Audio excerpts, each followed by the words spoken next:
¿sí? O sea, que haya fuerza motriz, que haya gradiente de potencial, no que esté en equilibrio. Porque si está en equilibrio estable, es decir, que lo que entra es lo mismo que lo que sale, no se genera un gradiente, no es que pasa el ion hacia adentro o sale.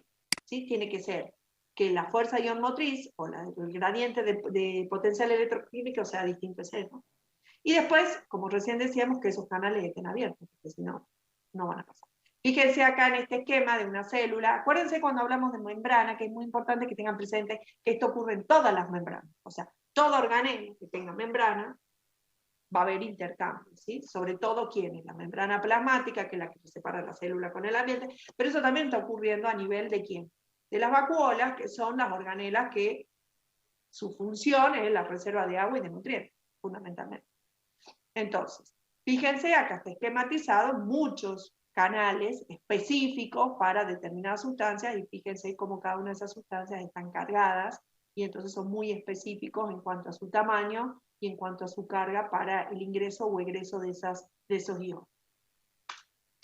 Entonces, de nuevo, para entender la fuerza motriz del movimiento pasivo, debe tenerse en cuenta que el número de cargas de un lado y del otro de la membrana no es el mismo. ¿Sí? Seguimos de nuevo viendo que para que haya un potencial de membrana, para que haya una fuerza motriz que haga que el ion entre o salga, tiene que haber diferencias de carga. O sea, los iones no están en la misma cantidad de un lado que del otro. Entonces, a diferencia de cargas, como recién decíamos, de ambos lados de la membrana, es lo que genera ese potencial de membrana del que venimos hablando.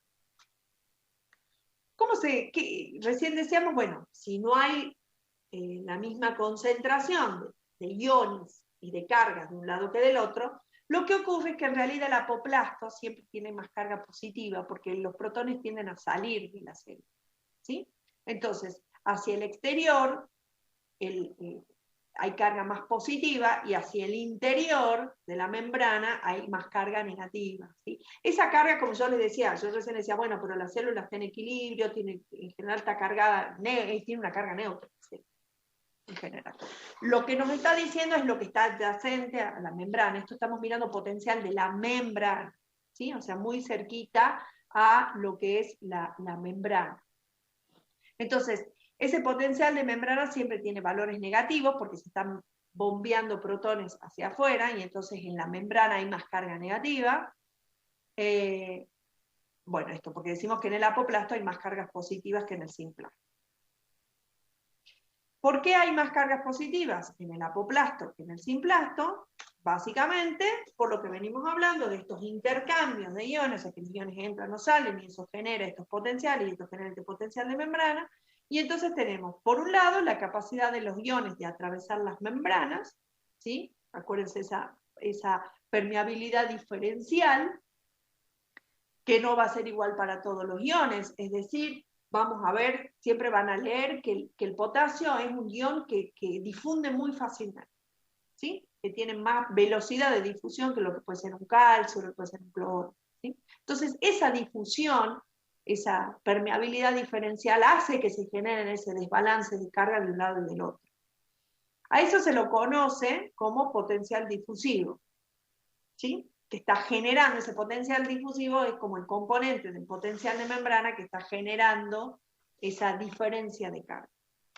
Y por el otro lado también tenemos, como siempre venimos hablando de este transporte activo, tenemos lo que son las bombas, ¿sí? Que van a estar, por ejemplo, sacando esos protones, se hacen a través de las bombas primarias, y al apoplasto, por la hidrólisis del ATP, o sea, ahí hay gasto de energía. Acuérdense que siempre que digamos activo hay gasto de energía, y a ese componente, digamos, que es el que está generando que salgan las cargas, los protones, se les llama potencial electrogénico o potencial metabólico. Y metabólico, ¿por qué? ¿A qué hace referencia? A que para que eso ocurra, o sea, para que los protones salgan, hay gasto de energía metabólica. Por eso se les llama potencial metabólico. Bueno, veamos cómo es este potencial difusivo. Nosotros estamos diciendo, bueno, se generan campos eléctricos de un lado y del otro, por esto que salen iones que están cargados distintos y que además están en distintas concentraciones. Entonces, ¿cómo es ese potencial difusivo? O sea, ¿cómo ocurre eso? Dijimos se genera una diferencia de cargas de un lado y del otro de la membrana, que genere ese potencial de membrana, debido que a las diferencias en la permeabilidad. ¿Sí? Entonces, fíjense en estas dos situaciones. Por un lado, acá tenemos una situación cero, en un tiempo cero. Acá tenemos nuestra membrana, acá tenemos el citoplasma, la parte interna de la célula, y acá tenemos el apoplasma, o sea, la parte externa. ¿Qué es lo que tenemos acá inicialmente? Nosotros simbolizado tenemos iones potasio, tenemos 3 iones potasio y tenemos 3 iones cloro del lado interno, y del lado externo tenemos un ion potasio y un ion cloro. Si nosotros miramos, acuérdense que decíamos que ese potencial electroquímico estaba fundamentalmente basado en ¿qué? En la concentración, en la carga y después en el ambiente, en el medio, digamos, donde de las cargas, digamos, ¿sí? O sea, en este ambiente que está cargado. Entonces, fíjense, en esta primera instancia, ¿qué es lo que vemos? Que hay la misma, si miramos por carga, ¿sí? Vamos a ver que el campo eléctrico, eso no me salía recién ahí, campo eléctrico son iguales, porque acá tenemos cargas positivas y cargas negativas, y acá tenemos carga positiva y carga negativa. Entonces, el campo eléctrico es el mismo. ¿Qué es lo distinto entre adentro y afuera? La concentración. Acá tenemos más iones potasio y más iones cloro, y acá tenemos menos. ¿Sí? Entonces, si va a ocurrir el potencial difusivo, o sea, si va a ocurrir difusión a favor, ¿qué es lo que tenemos acá? Por un lado, acá no hay gradiente eléctrico, porque los campos eléctricos son iguales. ¿Sí? Tenemos carga positiva y carga negativa adentro y afuera. Lo que sí existe es un potencial químico, es decir, de diferencias de concentración. Entonces, ¿qué es lo que va a ocurrir? El ion potasio, que es el que recién decíamos, el que tiene más, es el que sale más fácil, el que difunde más fácil y más rápido, va a tender a salir. ¿Sí? Porque acá hay más concentración, acá hay menos concentración, vamos al ser pasivo, no hay gasto de energía, vamos de un lugar de mayor potencial químico a uno de menor. Entonces, el ion potasio tiende a salir. Ahora bien, cuando en un tiempo 1, ¿qué es lo que pasa? Salió este ion potasio, entonces no solo hay una diferencia de gradientes de concentración, porque sigue estando desbalanceada la concentración de los cloros y los potasios adentro de afuera, sino que se genera un gradiente eléctrico, porque ahora no está balanceado, los campos eléctricos no son iguales, ¿sí? O sea, ahora tenemos más cargas positivas que negativas. Acá se igualaban porque eran 3 de potasio con 3 de cloro, y acá teníamos 1 y 1. Entonces la carga, el campo eléctrico de un lado y del otro era el mismo. En cambio acá ya está desbalanceado, ya se genera un gradiente eléctrico, ¿sí? Porque acá está más cargado positivamente respecto a este. Acá está más cargado negativamente y acá está cargado positivamente. Entonces se genera un gradiente eléctrico. ¿Sí? En general, el potencial de membrana tiene un valor de menos 100 milivoltios o 110. ¿Sí? Fíjense acá como en un tiempo 1, como hay un cambio del potencial de membrana producido por ese cambio de iones que están cargados de un lado al otro de la membrana. Entonces, ¿de qué depende? De que un ion entre o salga a través de estos canales, si es que están abiertos, por supuesto, porque uno de los requisitos, como decíamos recién, si está cerrado el canal no va a pasar nada, o si está el poro bastante más cerrado también. Entonces, si está abierto, ¿de qué va a depender? Como venimos hablando, va a depender, recién lo veíamos y lo venimos repitiendo, es de la concentración de un lado y del otro de la membrana y de la interacción de su carga, de las cargas de estos iones que hay de un lado y del otro de la membrana. O sea, del campo eléctrico, ¿sí? De ese balance neto que hay entre cargas positivas y cargas negativas de un lado y del otro. Bueno, ¿qué tenemos? Que este potencial de membrana es negativo, y decimos que es negativo, ¿por qué? Porque siempre hay tendencia a sacar protones, entonces que el apoplasto sea más positivo y que el interior sea más negativo, entonces el potencial de membrana es negativo, se puede medir. ¿Sí? Estos cambios que recién veíamos, cómo ese potencial de membrana puede cambiar según salgan o entren iones, se lo puede medir. Se mide con electrodos, fíjense, se pone un electrodo de lectura en lo que es la célula, la membrana, y lo que es uno que es el de referencia, y se conectan a un voltímetro y se mide, se hace esa lectura. ¿Qué es lo que uno puede registrar? Acá en esta segunda gráfica lo que tenemos es el potencial de membrana, porque es lo que estamos midiendo, en función del tiempo. Y lo que uno puede ver, acá fíjense sería un potencial de membrana cero, así que estaría en equilibrio. Pero ¿qué es lo que uno puede medir? Puede medir dos situaciones. Una situación de hiperpolarización de la membrana, ¿sí? Y la hiperpolarización de la membrana ocurre cuando se bombean muchos protones o se vuelve más negativa. Fíjense que los valores en una hiperpolarización, el potencial de membrana es más negativo. ¿Cómo se puede hacer más negativo? Bombeando, por ejemplo, protones hacia afuera. ¿Sí? ¿Cómo sería una depolarización? Que es contrario, o sea, el potencial de membrana, fíjense que es esta línea roja acá, está diciendo que se está haciendo menos negativo. Es decir, por ejemplo, podría ser por el ingreso de iones calcio. O sea, la hiperpolarización hace que esa membrana esté más negativa y la depolarización hace que esté menos negativa. Vamos a ver entonces cómo eso puede cambiar según, o sea, de qué puede variar eso. Acá simplemente unas características de los canales, esto que decíamos que tiene una alta selectividad, ¿sí? O sea, que son muy selectivos por el ion que pasa, entonces tenemos canales de potasio, tenemos canales de calcio, tenemos canales de nitrato, de sulfatos, de lo que sea. La mayoría se abren y se cierran en función de ¿qué? Del voltaje, o sea, de la electricidad, del voltaje que tenga esa membrana, que está dependiendo de esas cargas y de esos campos eléctricos que se generan. Y también pueden ser de ligandos, o sea, de sustancias químicas que se unen y hacen que cambie esa polaridad, ese potencial de membrana. Esto lo que vamos a ver es que pueden haber canales rectificadores, ¿sí? Que pueden ser hacia adentro o hacia afuera, o pueden ser reversibles. ¿Qué significa que es un canal rectificador? Canal rectificador es, mirando lo que recién estábamos viendo de esto de la hiperpolarización, un rectificador es que si el potencial de membrana es muy negativo, ¿qué es lo que ocurre? Inmediatamente el canal rectificador lo que hace es permitir que entre para que se vuelva a estabilizar en ese valor que decimos que es de menos 100 o de menos 110. Si está hiperpolarizado, entran cargas positivas para que se depolarice en todo caso, ¿sí? O sea, para que se haga menos negativo. Eso puede ocurrir ahí cuando dice que es o hacia un lado, hacia el otro reversible, es que pueden actuar tanto entrando, o sea, o solo sacando, ¿sí? Para rectificar esa hiperpolarización o esa depolarización, puede ser o solamente que saque, o solamente que entre, o reversible, que entre o que saque, para rectificar esa hiperpolarización o esa depolarización de esa membrana. Bueno, también existe, se estudia la cinética de los canales, de los canales, la técnica se llama patch clamp, en realidad fue descubierta y usada para neuronas, pero bueno, es totalmente aplicable a las plantas también, y bueno, consta en una micropipeta que toca la membrana celular, y entonces según cómo es la técnica uno puede mirar solamente el pedacito que saca de membrana o puede mirar cómo trabaja toda la membrana en su conjunto.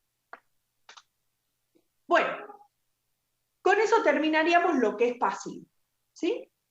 Entonces, ¿pero qué es lo que pasa en la naturaleza? ¿Sí? O sea, ¿por qué existe el movimiento activo? ¿Sí? Transporte activo que gasta energía. Entonces, lo que tenemos que tener presente es que las concentraciones de iones para el funcionamiento normal de una planta son mayores que las que existen fuera de la célula.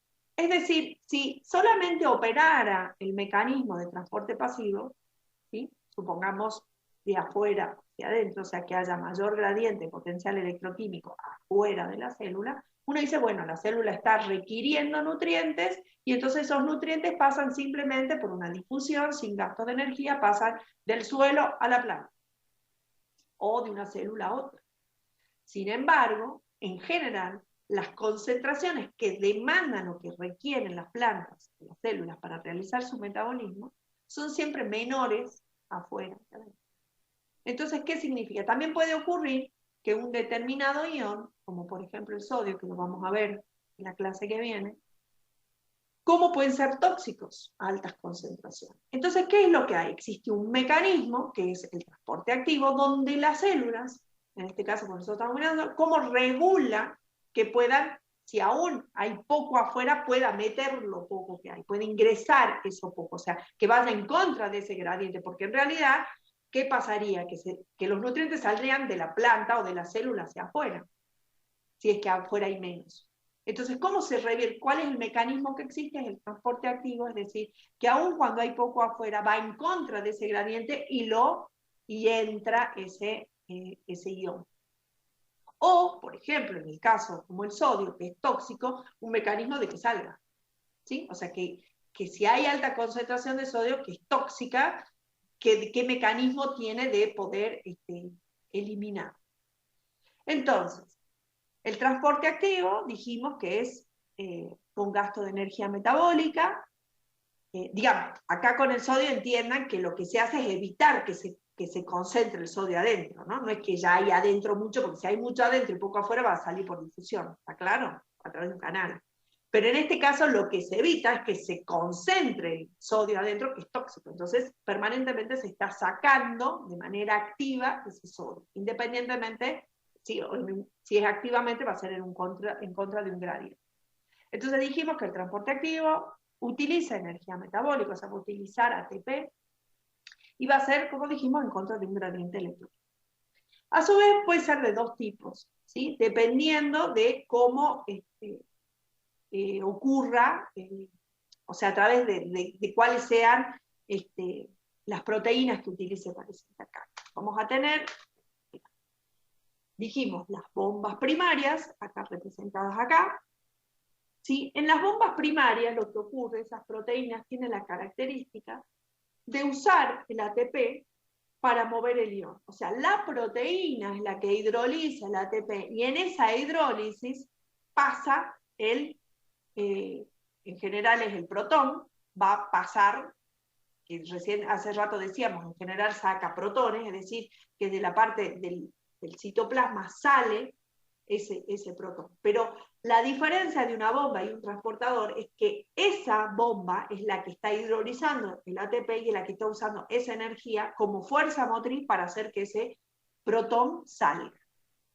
A diferencia de los transportadores o de los carriers, que lo que ocurre es que el transporte activo, también se llama transporte activo secundario, las bombas se llaman transporte activo primario, usan un intercambio de iones para, o sea, si quieren hacer entrar un ion, lo que hacen es utilizar la energía que va a liberar la salida de otro. ¿Sí? O sea, en realidad utilizan como a una bomba primaria, como la productora de esa energía que va a utilizar para que pueda entrar o salir el ion que se quiere mover.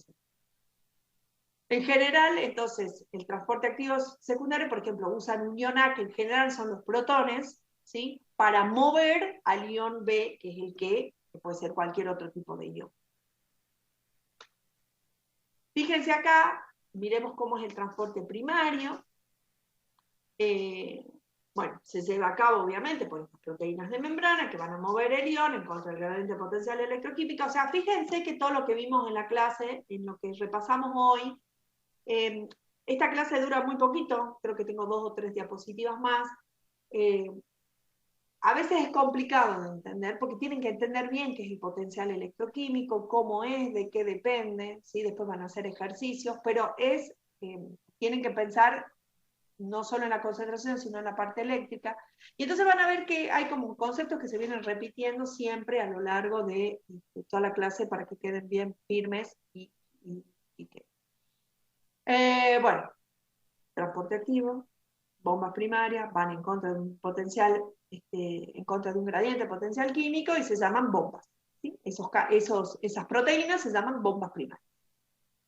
Un ejemplo de esas bombas primarias son las proton ATPasas, ¿sí? Que se las denomina bombas electrogénicas de la membrana plasmática, que envían protones del simplasto al apoplasto en contra del gradiente electroquímico de los protones. ¿Sí? Y para eso utilizan ATP del citoplasma. ¿Está bien? Entonces, acuérdense que las protón ATPasa, que tiene una función enzimática, lo que está haciendo es hidrolizar ese ATP para hacer que salga, o sea, en la hidrólisis de ese ATP salen protones hacia afuera. Acá en este esquemita, ustedes tienen, fíjense, de nuevo está la vacuola, y fíjense acá cómo tienen, acá en este caso están mostrando las bombas de protones, las protón ATPasa, ¿sí? Y acá también tenemos una a nivel de la vacuola, y después, bueno, hay otras bombas primarias. La actividad de las bombas, ¿sí? Esta actividad enzimática, pueden estar reguladas por la concentración del sustrato, porque si es una enzima, las enzimas dependen de esto. Por favor, se ponen a recordar y a revisar carpeta de química, de bioquímica o de química biológica. Y entonces, la actividad enzimática obviamente va a depender de la cantidad de sustratos, ¿sí? Pero también va a depender o va a estar afectada, va a estar regulada por lo que son factores ambientales, como pueden ser la luz, patógenos, o, por ejemplo, endógenos, hormonas, ¿sí? Otras bombas primarias, bueno, tienen la pirofosfatasa de las vacuolas, la calcio ATPasa, ¿sí? O sea, en el libro van a ver un montón de bombas primarias, ¿sí? Acuérdense que lo que hacen es, estas bombas son las que utilizan directamente la energía, y cuando hidrolizan ese ATP, lo que hacen es pasar ese ion. Esto es lo que me parece que también hay que tener presente, y por qué yo les dije cuando veíamos agua que lo íbamos a ver ahora.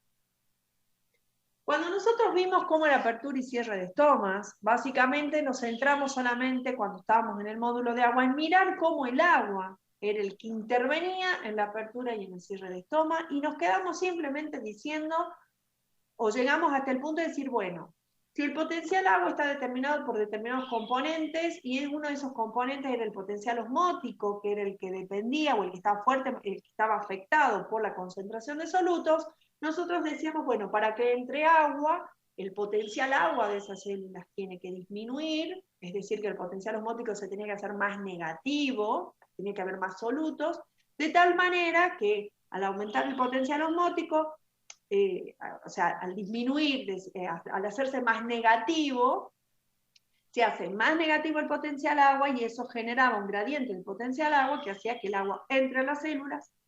Por las características que vimos que tenían las células oclusivas, ese ingreso aumentaba el potencial de turgencia y permitía que las células oclusivas se abran, ¿sí? Mirando también un poco cómo eran las características propias de las células oclusivas.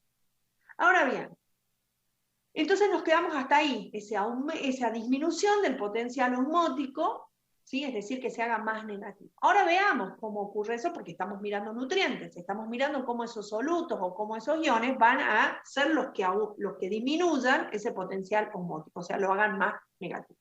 Acuérdense, esto se lo repetí en agua todas las cosas. Uno puede decir que el potencial osmótico aumente o disminuya, pero lo importante es que ustedes tengan presente si se está haciendo más negativo o menos negativo. ¿Sí? Eso es lo importante. Por eso yo siempre, si digo aumenta o disminuye, inmediatamente agrego si se hace más o menos negativo. Nosotros necesitamos que el potencial osmótico se haga más negativo. ¿Sí? Bueno, entonces, miremos qué es lo que pasa. También cuando estuvimos mirando estomas y veíamos resistencia estomática, estábamos mirando qué factores afectaban a la apertura y cierre de estomas. ¿Qué ocurre en la apertura de estomas? Lo que vamos a mirar ahora es cómo esos iones son los que van a disminuir ese potencial osmótico. ¿Qué tenemos? Apertura de estómago. Fíjense que esta figurita, yo le puse acá una foto A y B, abierto y cerrado, porque las figuritas yo las veo iguales, digamos, o sea, entre abierto y cerrado no veo la diferencia en ese esquema. Pero bueno, supongamos que esta es la apertura. Entonces, apertura estomática. ¿Qué es lo que ocurre? Dijimos, repasen de agua. Al amanecer, cuando empieza la luz azul, cuando hay mayor intensidad lumínica en el espectro del azul, hay receptores de esa luz azul que iban a intervenir en la apertura de los estómagos. ¿Cómo? ¿Cuál es el mecanismo? Lo que ocurre es que ese receptor va a desencadenar, ¿sí? Va a activar que o activa a las bombas de protones ATPase. ¿Qué va a hacer? Si se activa esa bomba, lo que va a hacer es que de las células oclusivas salgan protones al apoplasto. ¿Sí? Por las células acompañantes, salen protones. ¿Está bien? Cuando salen protones se produce un gradiente electroquímico, ¿sí? Que va a hacer que se hiperpolarice, es decir, que se vuelva más negativa esa membrana. ¿Qué activa? Que se abran los canales potasio. ¿Sí? Entonces el potasio va a pasar, va a entrar a las células. ¿Sí? Se están perdiendo protones, pero eso activa que se abran los canales de potasio y empiece a entrar potasio a las células oclusivas. Ese aumento de concentración, revisen bien en la clase pasada, porque hoy quería solamente repasar, porque estamos en el tema de bombas y de canales, entonces como que hoy no quise meterme con el tema del malato, ¿sí? Eso mírenlo en el video del año pasado y mírenlo cuando lean en el libro, ¿sí? Como también aparece malato, o sea, cómo esa disminución del potencial osmótico no solo está dada por el potasio, pero lo que quiero que veamos hoy es porque hoy estamos mirando canales, o sea, transporte pasivo y activo, ¿sí? O sea, cómo intervienen en la disminución del potasio. Entonces, al ingresar potasio, ¿sí? También van a ver que también ingresa cloro, va a haber un aumento de concentración de solutos dentro de la célula oclusiva, por lo tanto, disminuye el potencial osmótico, disminuye el potencial agua, se genera un gradiente potencial agua entre el agua y las células, la célula, por sus características propias, se va a abrir y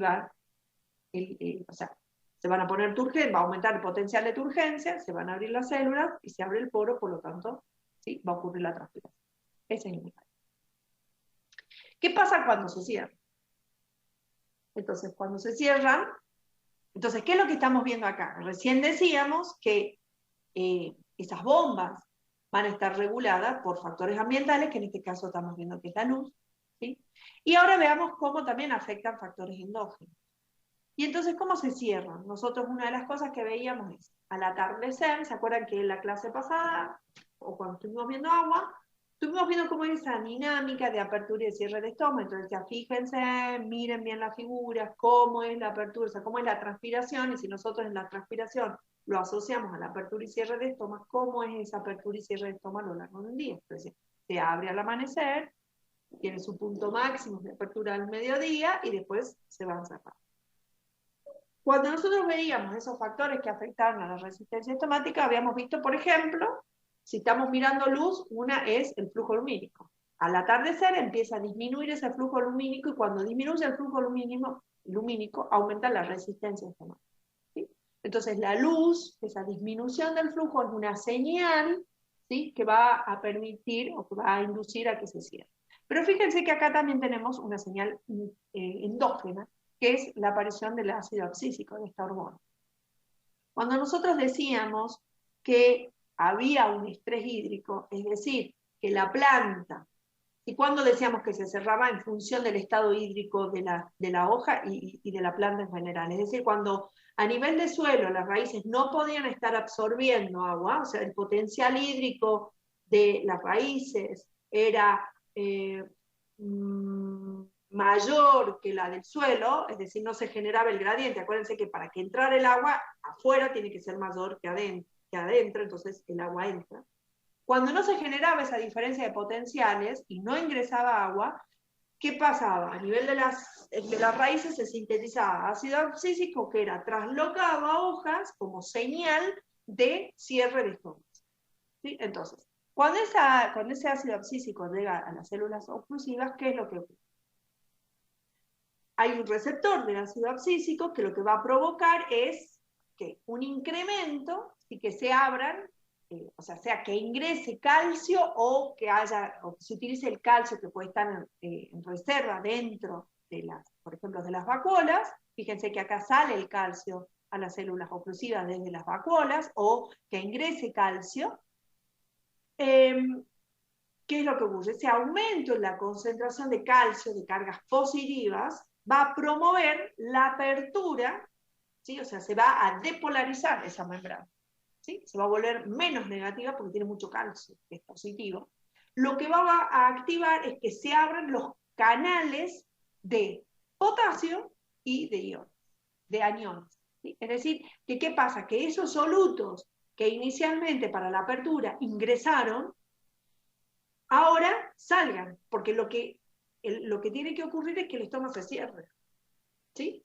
Entonces, ¿cómo es? Es el proceso inverso. Entonces, se activan estos canales de aniones y de potasio, y entonces, y obviamente se inhiben los canales de entrada de potasio, y entonces empieza a salir los calcios, empiezan a salir aniones, empieza a salir potasio, empiezan a salir estos solutos que ¿qué estaban haciendo a nivel del agua? Estaban disminuyendo el potencial osmótico, disminuyendo el potencial agua y haciendo que el agua, o sea, que la célula tenga un alto potencial de turgencia.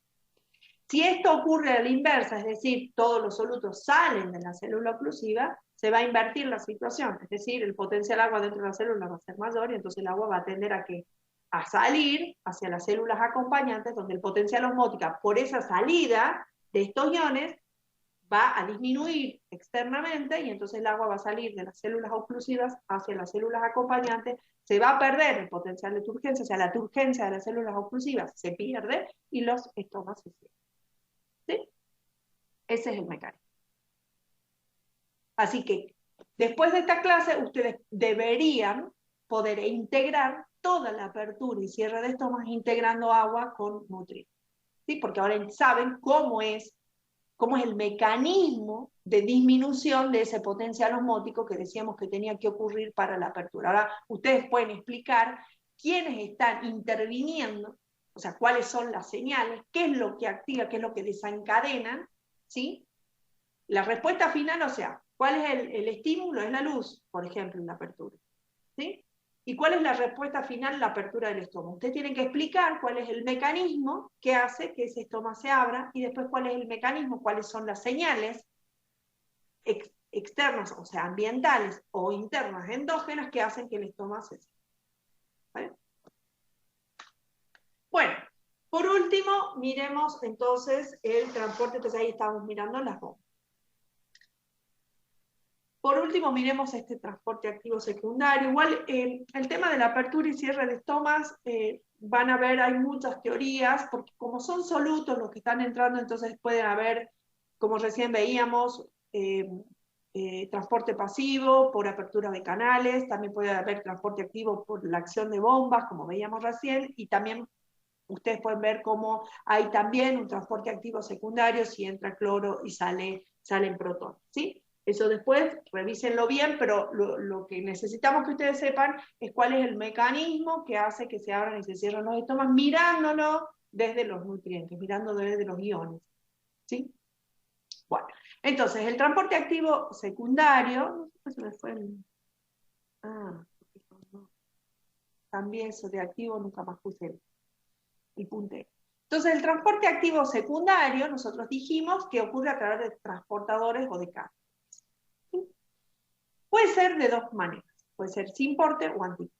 Acuérdense que cuando estamos hablando del transporte activo secundario, nosotros decimos que la energía acumulada por la actividad de las bombas primarias son los que son la fuerza motriz para que esto ocurra, ¿sí? O sea, acá, en el transporte activo de los transportadores, no es estas proteínas, ¿sí? No son las que están utilizando, o sea, en el proceso de utilizar ATP que generan esa energía para que ocurra. En este caso no, ¿sí? En este caso solamente estos transportadores están transportando hacia un lado o hacia el otro, o hacia el mismo lado, iones. ¿De dónde sale esa energía? Esa energía viene de la actividad de las bombas primarias, ¿sí? De la hidrólisis del ATP por las bombas primarias. Entonces, fíjense en este esquema, tenemos ¿cuándo es sin porte? Fíjense que los dos iones están yendo hacia el mismo lugar. Si acá tenemos el apoplasto y acá tenemos el citoplasma, fíjense que acá, en este caso, siempre hablamos que en general el otro ion que permite que entre o que salga el ion que nos interesa es el protón, son los protones. Entonces fíjense que acá tanto los protones como este ion que es el que va a entrar, van en la misma dirección, por eso se llama sympor, ¿sí? O sea, los dos ingresan del apoplasto al citoplasma. ¿Cómo es? Como siempre dijimos, un transporte activo va en contra del gradiente de potencial electroquímico de ese ion. Entonces, si va en contra, fíjense que afuera el potencial electroquímico de este ion A es menor que adentro. Como va en contra, va a entrar.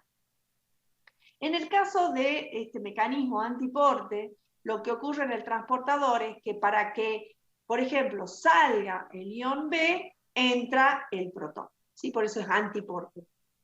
Sale o entra el protón, sale o entra el otro. ¿Sí? Pero de manera contraria, no van los dos en la misma dirección. Entonces, nuevamente, si nosotros estamos mirando el ion B, para que salga del citoplasma al apoplasto, tiene que haber, fíjense acá en este esquema, representa que el gradiente de potencial electroquímico de B es menor acá y va hacia mayor. ¿Sí? Bueno. Lo último, dos cositas más que nos quedan por ver es, nosotros cuando hablamos de canales, recién decíamos que los canales, estas proteínas, tienen una conformación que en realidad, cuando uno lo ve en un esquema tridimensional, lo que hacen estas proteínas en su conformación es formar este poro. ¿Sí? Entonces decíamos, bueno, ¿de qué va a depender ese flujo difusivo? Va a depender de la apertura o cierre de esos poros. ¿Sí? O sea, si están más cerrados o si están más abiertos, va a permitir mayor o menor flujo. En el caso de los transportadores secundarios, ¿sí? de estos carriers, fíjense que la conformación de las proteínas no es formar un poro, tienen una conformación distinta las proteínas. Entonces fíjense que tienen como un sitio donde se va a unir, en este caso fíjense que acá tenemos que el protón va a entrar y esto supongo que es el azufre, va a salir, entonces fíjense cómo primero se une el protón, eso va a generar un cambio de conformación en esa proteína, fíjense acá, que va a permitir que se una el azufre, y cuando se une el azufre, cambia su conformación y permite que los dos ingresen. ¿Sí? Bueno, acá es la parte final, digamos, a donde termina el transporte, donde nuevamente esa proteína vuelve a su conformación inicial, ¿sí? Donde están sus sitios de uniones para los dos iones. ¿Sí? Bueno, ¿qué es lo interesante? Si tenemos sitios donde se van a unir estos iones, significa que son saturables. Es decir, si nosotros tenemos una determinada cantidad de... O sea, fíjense, en un canal donde hay un flujo difusivo, si un transporte pasivo, mientras esté abierto ese poro y mientras más abierto esté más, por ejemplo, potasio puede entrar o salir. ¿Está claro? Porque es un poro por donde te sale. Es como las acuaporinas, de nuevo, que son canales. Ahora bien, cuando nosotros tenemos, en el caso de los transportadores, que tienen una conformación, esas proteínas tienen una estructura distinta, y hay sitios específicos donde se van a unir estos iones, significa que son saturados. Es decir, no solo va a depender el transporte de la cantidad de proteínas, de transportadores que tenga una membrana, sino que también se van a saturar, porque si todas esas proteínas, todos esos transportadores tienen unidos los iones, significa que no puede pasar más, hasta que no se complete el ingreso o el egreso de esos iones. ¿Está bien? Entonces, ¿qué es lo que se vio? En realidad lo que se vio para raíces de cebada era cómo era la cinética del ingreso. Y lo que se vio es que este movimiento de iones es similar a la cinética de las enzimas, a la cinética enzimática, ¿sí? Entonces, es una cinética bifásica, fíjense, acá tenemos la velocidad y acá tenemos la concentración del ion, en este caso que nosotros estamos mirando, y es bifásica, ¿sí? Acá tenemos una primera fase y acá una fase. Esto repasen lo de bioquímica, obviamente, porque ya lo recontra mil vieron. Tenemos entonces dos mecanismos. Uno de tipo 1 que va a operar cuando las concentraciones son muy bajas, con las concentraciones, por ejemplo, externas de potasio son bajas, esto sería, como decíamos, para raíces de cebada, y lo que tiene es que es, lo que estamos mirando acá en definitiva es el transporte activo, porque se satura, es decir, a medida que va aumentando la concentración del potasio, va aumentando la velocidad, ¿sí?, del transporte, o sea, va entrando potasio. Pero ¿qué pasa? En este caso, lo que se vio era que esto simboliza un transporte activo secundario porque se satura, es decir, no hay más. Acá, bueno, después Cristina puede explicarle bien si no lo buscamos. No sé si el potasio, en realidad para el potasio me parece que lo que estamos viendo acá es para las altas concentraciones, que es el transporte pasivo, ¿sí? Donde al aumentar las concentraciones de potasio, fíjense que es casi lineal, o sea, bueno, obviamente, dependiendo de la apertura del cierre de esos canales, va a pasar más o menos. Pero fíjense cómo a altas concentraciones estamos representando un mecanismo de tipo pasivo, mientras que cuando se satura, estamos hablando de un mecanismo activo secundario, es decir, esto que recién decíamos de que estas proteínas, al tener un sitio activo, un sitio de unión específico, si todos esos sitios de uniones están no completos, digamos, o sea, están unidos esos iones, no hay forma de que haya más transporte porque todos los sitios están ocupados. ¿Sí? Esto es lo que representa. Igual, bueno, acá está la curva de Michaelis Menten, después lo revisan con la profesora Cristina. Y creo que acá hasta acá llegamos. Y esto simplemente se los pongo para que lo revisen en el libro. Es un buen resumen de lo que son la clasificación energética y funcional de los sistemas de transporte a través de las membranas de la placa. Fíjense, entonces, los tipos, si son canales, acá están las acuaponinas, por ejemplo, si son transportadores o si son bombas iónicas, cuáles son las características que tienen cada uno, cómo es su cinética, si es saturable o no, qué energía es la que usan para hacer ese transporte y qué ejemplos tenemos. Así que este cuadro me parece un cuadro muy interesante, muy lindo de que lo vean, y quizás en este cuadro ustedes puedan cerrar lo que es el transporte de iones a través de la membrana.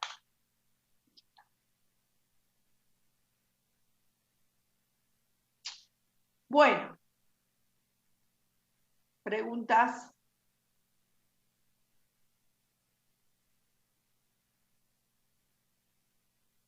No está la profe Cris, ¿no?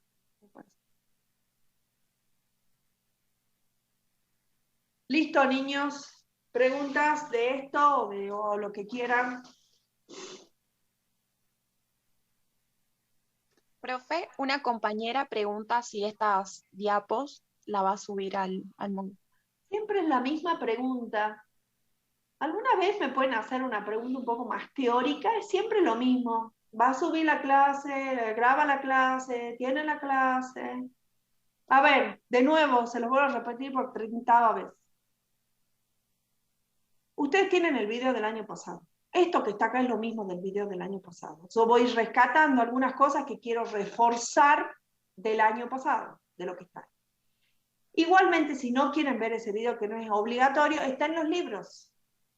Está bien, tienen una guía para leer los libros, una guía de preguntas. Así que estas diapos ya se las dije, este año no se graban las clases, este año no se sube esto, porque es lo mismo que ya está subido, el PowerPoint, nada más que yo tomo algunas cosas que quiero reforzar o que ustedes vean del año pasado. ¿Estamos? A veces yo le hago algún comentario, no quiero ser mala ni perversa, pero a veces sus preguntas, en vez de aprovechar las clases teóricas, o sea, en vez de tratar de escuchar el video o de ver el PowerPoint o de leer del libro y tratar de aprovechar las clases teóricas para preguntar, para sacarse dudas y todo lo demás, sus preguntas siempre son las mismas. ¿Cuándo es el parcial? ¿Cómo va a ser el parcial? ¿Dónde están las diapositivas? ¿De dónde estudio? Entonces a veces parece como si diera lo mismo que uno esté o no, porque lo único que a ustedes les importa es la parte de lo que subamos. Y de nuevo, cuando yo voy a los finales, y es una gran discusión que tengo con los que están rindiendo finales, es que ustedes se ponen a estudiar de memoria lo que yo digo. O sea, ustedes agarran el PowerPoint, no digo ustedes particularmente, hablo de los alumnos, muchos, no todos. Hay exámenes que son brillantes, pero la mayoría se queda solamente con el PowerPoint o solamente con el video y no pueden salir de ahí. Y cuando yo los hago relacionar una cosa con la otra, que vamos, que subamos, que bajamos, no, porque como la materia se va dando de manera fraccionada, cuando yo hago esta relación de pasemos de nutrientes a agua y después pasemos a fotosíntesis y subamos y bajemos y veamos cómo es crecimiento con agua y trato de que integren, les va mal porque no han hecho ese trabajo de leer, de procesar, de integrar, que es un trabajo que lo tienen que hacer solamente ustedes, que no se los doy yo en la clase, ni en el video, ni en el PowerPoint. Es un trabajo individual que lo tienen que hacer ustedes. Entonces, ojo con esto de que solamente estudien de los videos o estudien de los PowerPoint, porque después van al final y dice, pero usted dijo así, sí, yo dije eso. Ahora relacionarlo con otra cosa que dije 5 clases después. Y ahí se quedan duros. ¿Está? Entonces tengan cuidado. De hecho, yo este año también fue todo una discusión con las jefas de trabajos prácticos de que si les iba a subir algo, porque este año estaba dispuesta a no subirles nada. Simplemente darle la guía de lecturas, a lo sumo les podía dar un PowerPoint, pero sin videos, sin nada, y que ustedes tengan que estudiar solo. Porque a veces es contraproducente que ustedes tengan toda esa información, porque después se quedan solamente en eso y no pueden integrar. ¿Está? Entonces, de nuevo, las clases de teoría no se suben, no se graban, no hay PowerPoint. Todo lo que está acá está del año pasado, está en los libros, y solamente en las teorías yo voy a discutir algunos puntos que considere que necesitan que yo les refuerce. No me vuelvan a preguntar si porque la clase pasada me volvieron a preguntar lo mismo. Entonces, si de acá hasta fin del cuatrimestre, vamos a estar toda la clase, profe, ¿va a subir? No voy a subir. La respuesta es no, de acá hasta que termine el cuatrimestre.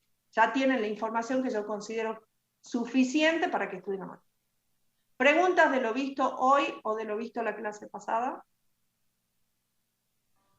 Profe, cuando se unen los protones, por ejemplo, al sitio que sería de la proteína, ¿podría ser relacionárselo con las enzimas en lugar como de poder decirlo como un inhibidor o un activador en este caso que también se puede saturar, también lo podríamos relacionar así? Vos estás hablando de los transportadores. Sí, sí, sí. Claro, cuando se satura, digamos, entonces yo lo relaciono con las enzimas. Sí, lo que te está mostrando es que siguen una cinética de tipo enzimática. Es decir, que como se unen, o sea, el protón, ¿sí? Para pasar, para entrar, por ejemplo, tiene un lugar específico en esa proteína. Si todos esos sitios donde se une tanto el protón como el otro ion que va a entrar o va a salir, se unen a determinadas regiones específicas. Entonces se satura. Si vos tenés que todos esos sitios están ocupados, sea por protones, porque ahí se une el protón, o sea por el otro ion que va a entrar, tienen esa cinética de saturación. Por eso la última diapositiva hace esa relación con la cinética enzimática.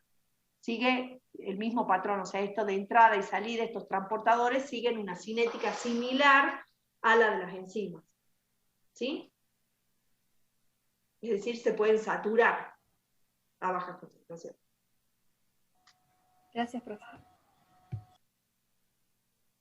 Igual, obviamente, esto después creo que, no sé, Cris, si tienen ejercicios específicos, pero también después pueden ver, bueno, cómo, no sé si ya esto lo vieron en química, ¿no? O sea, algún inhibidor que se fije, que se una en ese sitio y entonces no pueda haber el ingreso de...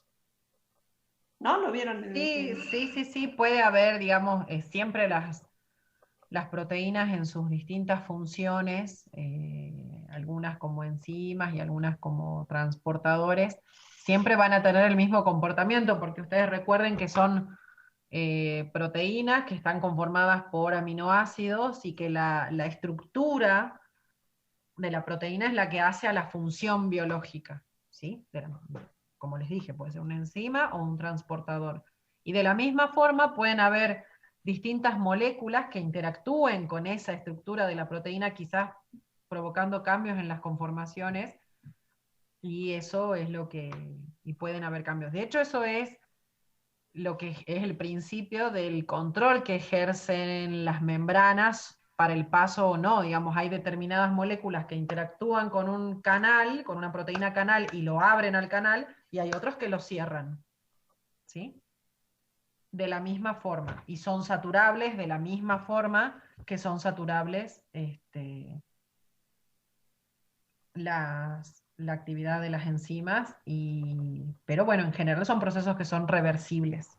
Bueno, perdón, buen día a todos, no los había saludado. Llegué hace un momento. Acuérdense y traten, o sea, esto de nutrientes, terminamos esta semana y entonces recién el práctico es la semana que viene. Así que fíjense, como yo les decía, de revisar algunas cosas que las vieron en bioquímica. ¿Recurso tiene bioquímica o química biológica? ¿Cómo se llama? Química biológica. Ah, química biológica. Los de recursos son los que más química ven en el mundo. Tienen como, no en el mundo de la facultad, digo, porque tienen... Pobre, antes eran los agrónomos los que tenían 800.000. Sí, no, los chicos tienen 2 químicas antes de química orgánica, ¿verdad? Y después tienen química orgánica y química biológica. Sí, profe, tenemos general, inorgánica, orgánica y biológica. 4. 4 químicas, ¿viste? Pero la general y la inorgánica son 2 cuatrimestres. ¿No? O sea, la general es en el primer cuatri del primer año. Bueno, y inorgánica. Nosotros en biología teníamos lo mismo. En mi época teníamos una química general e inorgánica que era anual. Pero ahora no. ¿Ahora tiene menos? Ahora es una sola química cuatrimestral, y después orgánica y después biológica. Y los chicos de agronomía tienen una química general y después bioquímica, que es orgánica y biológica apelmazada, porque no vamos a decir que es... Y después tenían una especial que daba, ¿qué? ¿No te acuerdas? Que daba una química de no sé qué cosa para los agrónomos.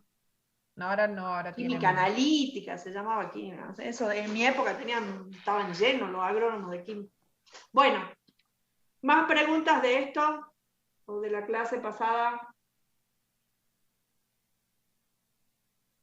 Cuando necesiten, vayan a aparecer en las consultas. Estábamos viendo de que José ahora no nos pasó el link de la consulta, así que por favor pongan en el Moodle cuando vayan a necesitar la consulta. Ahora lo mismo lo vamos a gestionar con José. Hoy yo no puedo dar consulta a la tarde, pero bueno, el martes que viene seguro voy a estar en el horario a partir de las 5, así que ya le vamos a pasar el link. Igualmente, si alguno necesita una consulta antes del martes, me avisa y ya ponga ahí en el Moodle y yo ya veo de poner algún horario de consulta en esta semana, en otro horario, que puedan, y entonces hacemos la consulta que no les voy a poder dar esta tarde.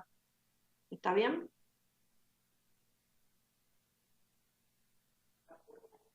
¿Algo más? Si no, damos por cerrada la clase del día de hoy.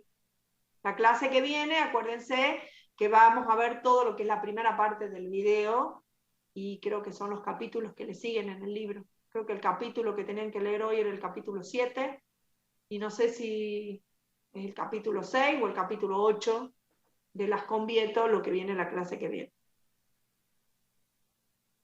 No es necesario tampoco que siempre tengan que leer los 2 libros, ¿no? Hay 2 libros y a veces uno les recomienda más leer uno que otro, pero ustedes podrían leer todos, si les es más fácil leer de las Convieto, pueden seguir cada uno de los temas en las Convieto. Lo que tiene esa guía de cuestionarios que yo les di es que ahí les dice sobre qué capítulos tienen que leer. A veces hay temas que se abarcan en más de un capítulo, y entonces el cuestionario les da la idea de qué es lo que tienen que leer, qué es lo que tienen que buscar. Bueno, si no hay más preguntas, damos por cerrada la clase del día de hoy. Nos vemos el jueves a las 3 de la tarde. 3, ¿no? Sí, a las 3, de 3 a 5. A las 3 de la tarde, sí. ¿Listo? Que tengan buena semana. Bueno, buena semana hasta el jueves, que les vuelvo a decir. Que anden bien. Cuídense. Chao, profe. Gracias. Hasta luego. Voy a Hasta cerrar. luego.